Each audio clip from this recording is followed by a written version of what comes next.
Shalom Shabbat and say what? I am here with internationally known kosher porn star Mike Dreyden. How are you, my friend? What's up, Mike Diamond? How you doing, baby? Shalom Shabbat. Shabbat shalom. Now, you are genuine kosher meat. I try to be, but I'm a pig in bed. Can you eat cheese? And I don't mean on the set. Yeah, I can eat cheese as long as it's not with any kind of meat. Well, have one of these wonderful, I think they're called brie poppers, that they have here at Vig 27 where we're shooting today. Have one. It's French cheese. It's French cheese? Uh-huh. I like good French cheese. So do I. Uncircumcised, you know. Usually they are. How is that? Foreskinlicious? Force delicious. I will also have a brie popper. Not the kind of popper I usually indulge in. Now, Mike, you've done so many porn films. So many. I don't know how you're sitting there. I've done quite a few, and everything just snaps back into place. Some titles such as Biker Dicks 2. Yeah. I looked on your Facebook page. Yeah, Biker Dicks, yep. No, Biker Dicks 2. Is it two? No, I Yes. thought there was one. Girl, you were in the sequel. I'm in the sequel, yeah. What are some of your other more popular titles? Right now, my big top seller is Out with Porn Stars with Alpha Male Fuckers in London. They're a London-based company. I shot with them in May when I went to Hustler Ball London, which was lots of fun. Yeah. And I would also say the new one that just came out by Ray Dragon called Tales from Last Summer. Tales, Tales? Yes, exactly. What is it really like on a porn set? Well, there are lots of things going on. On the production side, there's, people setting up cameras and lights and, angling stuff, director getting his ideas of what he wants. And then you'll have porn stars on the side fluffing or, chatting or eating. Do they actually fluff in the age of Viagra? Yeah, actually, yeah. To get the chemistry going. When the guys really click and they start out before we start shooting, it's amazing. So is it porn stars fluffing other porn stars? Yes. Wow, how do you get that job? Be a porn star, I guess. Sorry, yeah, you can do that. No, you're like in specialty porn for hairy, furry people? Well, I'm not exactly, but I sort of fit into a genre of, ethnic-looking, hairy, stocky, muscly guys. So Kind of like swarthy. yeah, it's worthy. You look a little like a criminal. It could be. You just as soon stab someone as fuck them. That's why we're friends, Mike. Exactly. So, but you have a market, but you don't consider yourself a bear. No, I would be considered a cub, actually. But what do you consider yourself? I consider myself, I guess, in that genre, a cub. A cub. Yeah. Okay. So, and even in the world of bears and cubs and things, there's a hierarchy. Yeah, apparently. Like muscle cubs are at the top. And, There's bears, then there's, I think, panda bears, and... They're Asian. Okay. And then there's the polar bears. Those are like silver daddy bears? I guess so. And then there's, the cubs, muscle cubs, otters, and... What the fuck is an otter? An otter is... Oh, I'm sorry, I'm a journalist. What is an otter?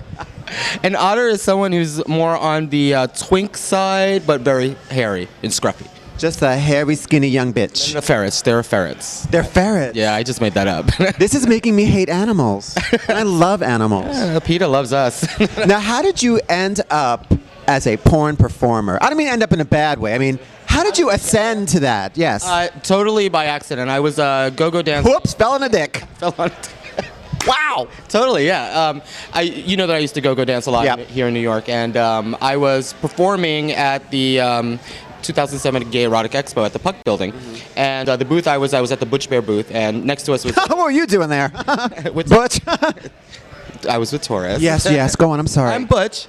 So we were there, dancing around and doing our thing, and so the booth next to us was Nightstick Films. They were just starting out, and they wanted Torres Nightstick. and I to be in their film. So Torres couldn't do it. I did it with Mario Ortiz, but that's how it started. And you just slid from one set to another. Onto one cock after another from there. That's amazing. Now, I know you, Mike, and I know that you have a history in the past. You are a Trekkie. Yes, I am. Or is it a Trekker? Trekkie. A Trekker is someone who's just fond of the television shows. A Trekkie is someone who actually dresses up, and I did. I didn't know there was like a whole explanation. I was like, yes or no. You opened the door. How does your love of Star Trek inform your work as a fuck film star? I don't think it does really. I mean, Do you ever say, beam me up? Sometimes I would like that. No, I I think a great sci-fi porn would be really cool. I know Raging Stallion did a couple. I would love to be in something similar to that. That would be pretty. Have you ever been like getting banged on the set and you suddenly break out into speaking Klingon? There were times, especially with a couple of guys who are really big. A little bit of Klingon just came flying out. Make it so. Totally. Now you also host parties around town. I do. I was the host of Woof for a brief season, but now we've started a new party at Rock Bar on Christopher Street, and it's called Scruff. It's called Scruff. Scruffy. So do you have to be scruffy to get in? No, not at all. You can come on down and just have a good old time. The guys who come fall in the genre between clean, They're falling all right. clean cut and somewhat queenie like you. So I'm somewhat queenie. It's official. Viewers. And I am somewhat, at least I'm not into Star Trek. Have a brie puff. Hair might melt. And we have all kinds of porn stars. I'll have one. You have that one? That's the one I. Please continue speaking while I somewhat queenily eat this puff. She's puffy. Now, what does the future hold for you, Mike Dreidel? Mike Dreidel. I love that. Everybody calls me Dreidel.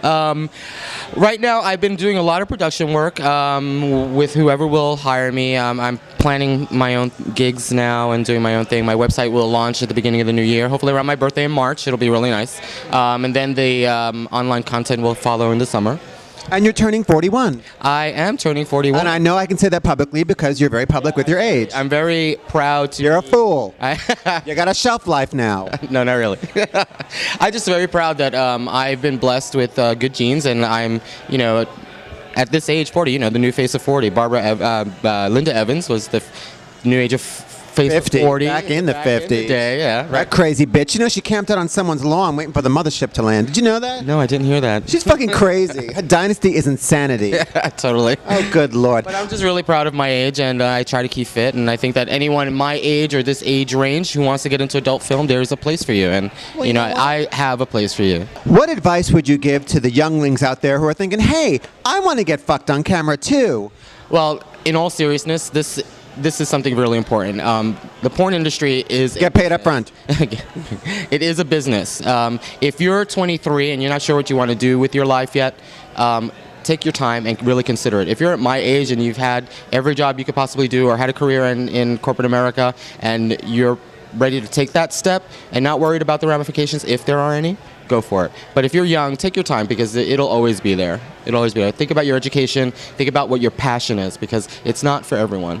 It's not for everyone. It's not, no. You follow your passion, take your passion and make it happen, which I believe Irene Cara is quoted as saying. Yeah, you got to follow Am I your right? passion. Absolutely, yeah. So young twinks, keep it in your pants for God's sakes. Thank you for tuning in for another episode of Say What. My special guest today was Mike Dreyden. Shalom Shabbat, brother. Shabbat shalom, and wrap it up, yo. Say what? Ooh.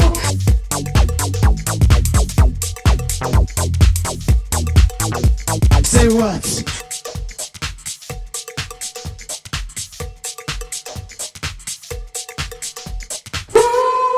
Say what?